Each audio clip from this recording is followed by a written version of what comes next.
جی ناظرین السلام علیکم، میں ہوں محمد سعید خان صدوزی اور آپ میرا چینل دیکھ رہے ہیں لیگل کنسلٹنسی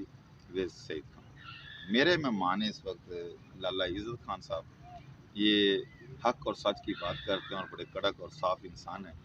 اور جو سچی بات کرتا ہے وہ ہمیشہ لوگوں کو پسند بھی ہے۔ لالہ جی کچھ دن پہلے سے یہ بہت پراپیگنڈا چل رہا تھا، اور خان دوسرا زادہ نے کے پروگرام میں وہ خاور مانے کا صاحب پہلے تو ایک پروگرام چلا، وہ کافی ویڈیو ریلیز ہوئی خان کے بارے میں، بشرا بی بی کے بارے میں۔ آپ اس کا ایک نیا بیان ہے، اس نے شاہ زیب خان زادہ کو اپنے پروگرام میں کہا کہ مجھے حوالات میں ننگا کر کے انہوں نے مارا، اور اگر میرے آپ کے ساتھ بھی ایسے ہوتا تو بڑے بڑے ہو جاتے ہیں۔ تو وہ آپ نے کلپ کو دیکھا ہوگا، تو اس کے بارے میں آپ کیا کہنا چاہیں گے؟ اور دوسرا ایک کتاب پہلے لکھی تھی ریحان خان نے، جس نے بڑی بےہودہ باتیں لکھی تھی، اور وہ بھی اس نے تھوکا، اس کے اوپر چلی گئی وہ بات۔ جو بیان ہے نا خاور مانے کا، دیکھیں مجھے جیل میں بند کر کے ننگا کر کے مارا گیا، ورنہ میرے ماتھے پر پاگل لکھا ہے، جو میں اپنے بچوں کی ماں کو اس عمر میں بدنام کروں گا۔ دیکھیں شازیب صاحب، آپ کو بھی ننگا کر کے مارا جائے گا تو آپ بھی بولیں گے کہ میری بیوی بھی عمران خان کے ساتھ بھاگ گئی تھی۔ آپ کے اندر تھوڑی سی بھی شرم ہوتی تو آپ یہ انٹرویو نہیں کرتے۔ لالہ جی سن لیا پھر۔ میں وکیل صاحب بہت مہربانی آپ کی، شام کا ٹائم ہے، لیکن میں خاور مانی کا اور اس جیسے اور بھی جتنے لوگ ہیں ان سے میں آج جوڑ کے یہ بات کرتا ہوں، یار کچھ غیرت اور بے غیرتی کے درمیان کچھ تو فرق رکھو، کیونکہ یہ ملک کا کھیل آپ کا نہیں ہے کہ چار بے غیرت جو ہے نا اس قسم کی باتیں کر کے ریام خان جتنا بے غیرت ہو گیا یا جتنا مانی کا ہو گیا یا 2 4 10 اور بھی ہوں گے، تو پھر اس کو ملک میں 25 کروڑ عوام ہے، اور پھر ہم اسلامی کنٹری ہے، 57 ملک ہے، وہ ہمارا بارے میں، اور ہم اس میں پوری دنیا سرپرست ہے، دیکھتی پورے ہے دنیا میں دیکھ رہے، یار تمہارا اسلام، تم جس نبی کو ماننے والا ہے، جس کے تم پیروکار ہو، وہ کیا ہے؟ دیکھو ہم نے جو سمجھا ہے تھوڑا بہت، اب تو بہت پڑھا لکھا آدمی اور جج تو پھر آپ سے بھی زیادہ تکڑے، شادی کرنا یہ سنت طریقہ ہے، نبی کی سنت ہے، لیکن اس کو چھوڑنا فرد میں شامل ہے۔ اگر کسی وجہ سے آپ کا گھر نہیں چلتے،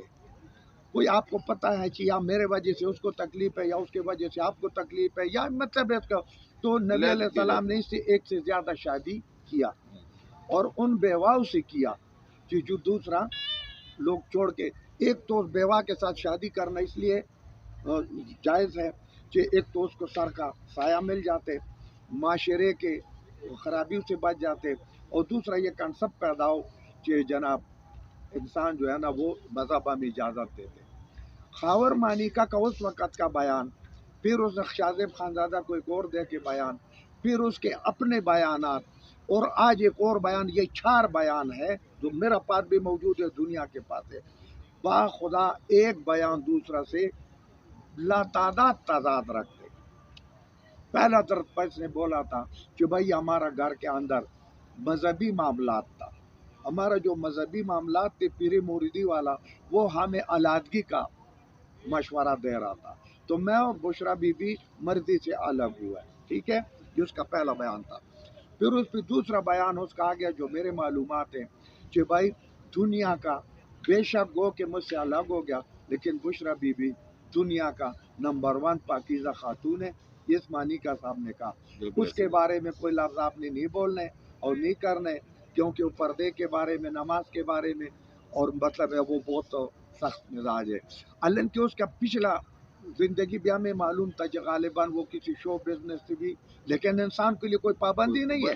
ٹھیک ہے، یعنی دیکھو ایک آدمی 20 25 100 50 سال کفر میں گزارتے، لیکن جب وہ نبی کا کلمہ سچ دل سے پڑھتے تو اس کو جنت کا بشارت یہاں ملتے کہ بھائی تم جناب پاک صاف ہو کہ تم جنتی ہو۔ اب وہ خاتون جب سے اس نے جناب یہ مذہبی طرف رجحان کیا، خان کے ساتھ شادی کیا، تو اس کا دل کرتا ہے کہ اس کو خاتون اول بار بار بولا جائے، کیونکہ اس کا پردہ، اس کا جناب عمرہ، اس کا آج، اس کا ثقافت اور سخاوت، اور اس کا ملنا جلنا ہمارے لیے ایک رول ماڈل ہے۔ پھر مانیکا صاحب سے یہ درخواست ہے کہ اے مانیکا صاحب، تیرا خاندان مانی کا خاندان بہت بڑا خاندان ہے، میں جانتا ہوں، اس میں عطا مانی کا ہم پیدا نہیں تھے کہ سیاستدان تھا، اور اس بشرا بی بی کا ایک بیٹی، اس کے گھر میں بھی اس کا عطا مانی کا بہو ہے، ٹھیک ہے، پھر عطا مانی کا اور خاور مانی کا آپس میں سمدھی ہے، ٹھیک ہے، تو عمران خان نواز شریف نے تو اپنا سندھی پر پورا پاکستان داؤ پر لگا دیا، وہ اس پہ اسحاق ڈار پہ، اور بار بار کہہ رہے میرا سمدھی ہے، ٹھیک ہے، تو کیا نام ہے، خاور مانی کا ہم اب سمدھی کے خاطر جو اس کا ہو سکتا ہے رشتے میں بھی لگتے ہیں، اس کے خاطر اتنا بات برداشت نہیں کر سکتے۔ دوسری بات ہے جو ابھی اس کا ویڈیو گیا، پھر اس کو دیکھو، وہ کہتے ہیں کیا نام ہے، شاہ کا نوکر زیادہ وفادار کا کیا، 6 سال بعد اس کو یاد آ گیا آئین کا یا قانون کا یا مذہب کا یا رول آف لا کا، سنا ہے اس بے شرمی کے بعد ایک اور بے شرمی کر رہے کہ کورٹ میں کوئی اپلیکیشن دیا، وہ بھائی تمہارا اور اس کا سنو بھائی شاباشی بھائی، میں سمجھتا ہوں کہ آپ کا اور اس کا علیحدگی ہو گیا، اب تم اس کے پن کس کیپیسٹی میں تم درخواست دے رہے ہو، یہ تو وہ جانے، اور اسے کئی لوگوں نے پہلے بھی درخواست ہی دیا لیکن وہ بھی تو ایکسیپٹ نہیں ہو سکا نا۔ پھر اسلام میں یہ بھی اجازت ہے کہ اگر غلطی کی بنیاد پر، دیکھو ایک آدمی روزہ رکھتے، ٹھیک ہے، اللہ اگر کسی انسان کو یاد نہ ہو اور وہ لا علمی میں روزہ کو توڑ دے یا کوئی چیز کھائے پیے اور بعد میں اس کو یاد آ گیا، تو اللہ بجائے اس کے گناہ کے بجائے اللہ ثواب دیتے۔ تو اگر کسی آدمی کو 9 دن کے، یا عمران خان صاحب کو اس نے غلط بیانی کیا تھا، ایگزیکٹ معلومات نہیں تھا یا اس کو نہیں تھا، دوسرا اس پر جو الزامات لگا رہے آدھا منٹ میں سن لے عمران خان پہ، تو وہ کہہ رہے کہ وہ میرا غیر موجودگی میں گھر آتا تھا، تم دنیا کا پہلا مرد ہو کہ تیرا گھر میں غیر موجودگی آ رہا تھا، اور تم مانی کا خاندان ہو، تم نے زندہ کیسے چھوڑے، پھر تمہارا 2 جوان ڈاکٹر بچے ہیں، پھر شادی شدہ بچے ہیں، تو تم میں کوئی راز تو تھا، اگر اس نے ایسا حرکت کی تو اس کا تو پھر نام لینا بھی، اگر میں لفظ استعمال کرتا ہوں مانیکا کے بقول کہ اگر یہ اتنا مطلب ہے بیہودہ خاتون تھا کہ تمہارا 5-6 بچوں کے موجود